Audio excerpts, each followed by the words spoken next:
Mga benepisyo ng pagpapaloft fly araw-araw sa mga racing pigeons. Mga ka-fanciers, napapansin mo ba kung bakit ang ibang loft ay laging may malalakas at consistent na kalapati sa karera?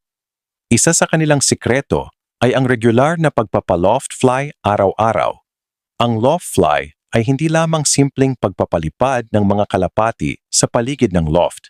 Isa itong mahalagang bahagi ng kanilang training program.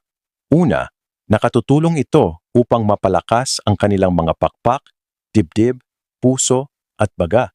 Katulad ng isang atleta, kailangan din ng kalapati ng regular na ehersisyo upang magkaroon ng sapat na lakas at tibay para sa mahahabang distansya ng karera. Pangalawa, pinapatalas nito ang kanilang homing instinct. Habang madalas silang lumilipad sa paligid ng loft, mas nakikilala nila ang kanilang kapaligiran at mas mabilis silang nakakabalik sa kanilang tahanan kapag nasa karera na. Pangatlo, nakokontrol nito ang timbang ng mga kalapati. Ang sobrang taba ay maaaring makaapekto sa kanilang bilis at performance. Sa pamamagitan ng araw-araw na loft fly, nananatili silang fit at nasa magandang kondisyon. Pang-apat, mas madaling matukoy ng isang fancier kung may kalapati na may sakit o hindi maganda ang kondisyon. Kadalasan, ang mga ibong may problema ay hindi makasabay sa grupo habang lumilipad.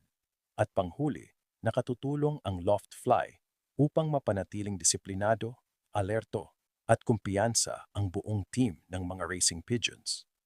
Kung gusto mo pang matuto ng mga sikreto, tips, at educational content tungkol sa racing pigeons, bloodlines, training techniques, at tamang pag-aalaga ng mga kalapati, huwag mong kalimutang i-follow, like, at share ang page ni Dennis Reyes ng Yolsi Pigeon TV. Dito sa Yolsi Pigeon TV, sama-sama tayong matuto at umangat sa mundo ng pigeon racing. Ako si Dennis Reyes at maraming salamat sa inyong suporta. Hanggang sa susunod na video, good luck sa inyong mga karera at fly high mga champions.